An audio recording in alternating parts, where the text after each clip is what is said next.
Promotional consideration paid for by the following. Hello and welcome once again to another quick shot review for Cheap Shot Entertainment. As ever, you are the Cheap Shot Nation and I am your host Luke. And this is the dedicated movie channel. So, we have been to see some movies. We've been to see Knock at the Cabin, very good film. Puss in Boots, very good film. And then we get Ant-Man and the Wasp, Quantumania. Now, I read a lot about this and it said, it's the worst rated Marvel film since that one with all the robots and stuff in it. I can't even remember what that was called. That's how memorable it was.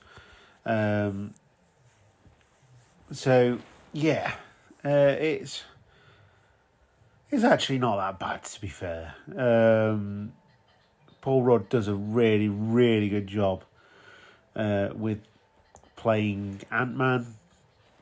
Supporting cast is very good. And he gets an extra point from me because Paul Rudd's in it. He plays Ant-Man. Bill freaking Murray is in this film. So, yes, he gets unceremoniously eaten by a giant gelatinous blob, which is quite poetic considering a lot of people know him from Ghostbusters, where he got slimed by a gelatinous blob. And so a little bit of a spoiler there. But Bill Murray, man. Bill Murray. Anyway, this movie came out very recently. It's rated PG-13. So it is child-friendly with parental supervision. Like I say, released in 2023. And follows Ant-Man into Quantumania. So if you want to hear the rest of my thoughts on this film, please join us in the main part of the video. Consider doing all of the YouTube stuff, and we'll see you there.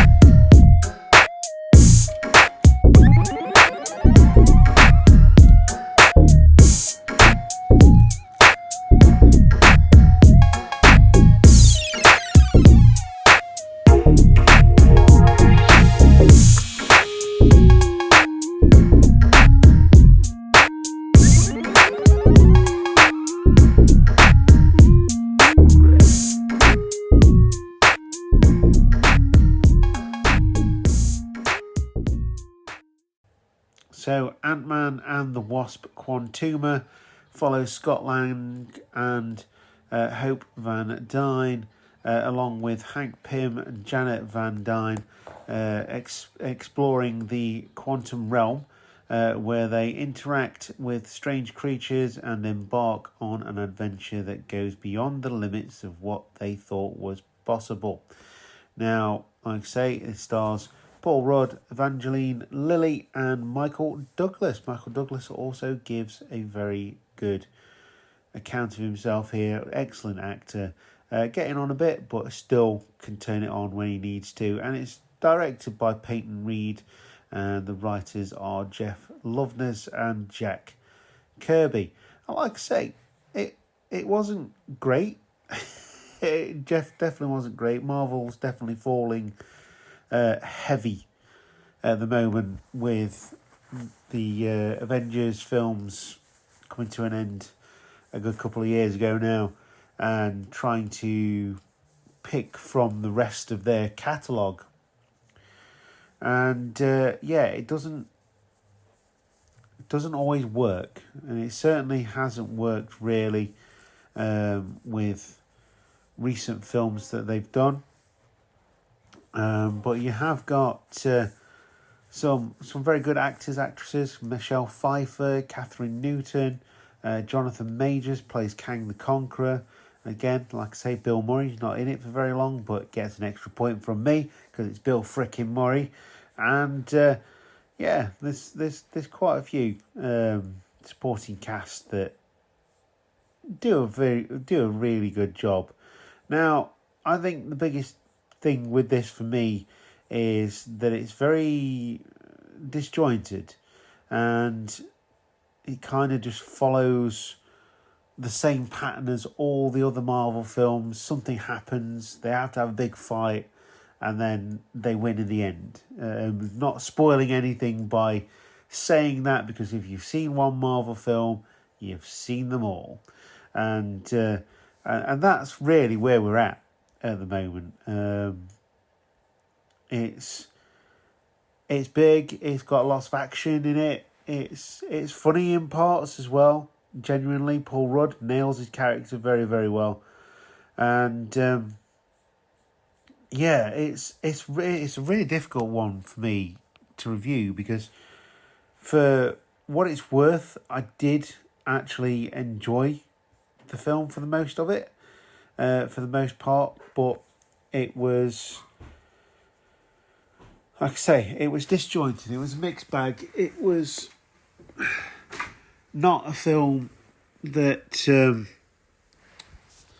I would have gone to see if I was paying for it, and certainly it was just something because it was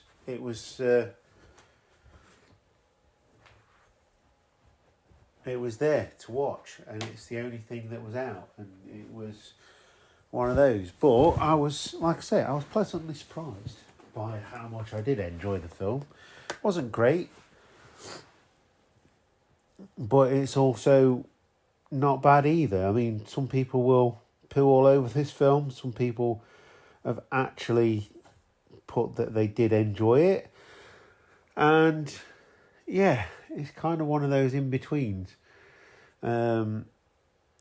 So yeah, like I say, bit unfocused, but it stands up to what it's trying to do, and it really does sort of fail in terms of, it's been done plenty of times before by Marvel, so it's in that unknown territory where it's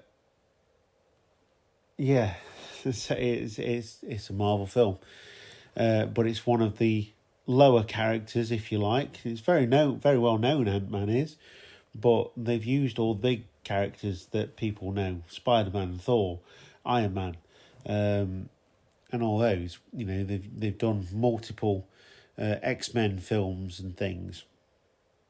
So it's really where do they go from here, because they've sort of painted themselves into a corner.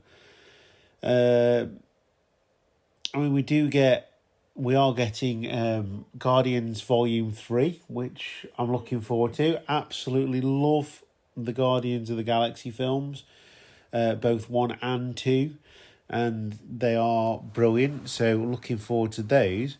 But yeah, this is mostly CG, of course, because it's Ant-Man, and you know, you got the big and you got the small, but it's done reasonably well. And yeah, it's just one of those films. Go and watch it, go and enjoy it. If you've got your cinema card or whatever, definitely. Yeah, give some love to your local cinema. Go and watch this film.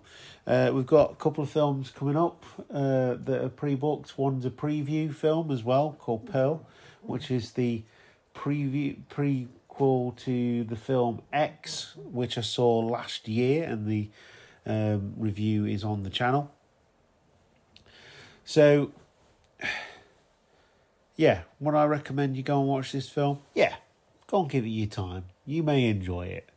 I didn't stay for the post-credit scenes because you can usually find them on the internet straight away. So, and I'm genuinely not that fussed about Marvel. More of a DC fan myself. So there you go. So yeah, definitely go and see this one. Give the love to the cinema. If you've seen the film, let us know. Start the conversation. And I'll see you next time, film fans. You are the Cheap Shot Nation. I have been your host, Luke. And goodbye.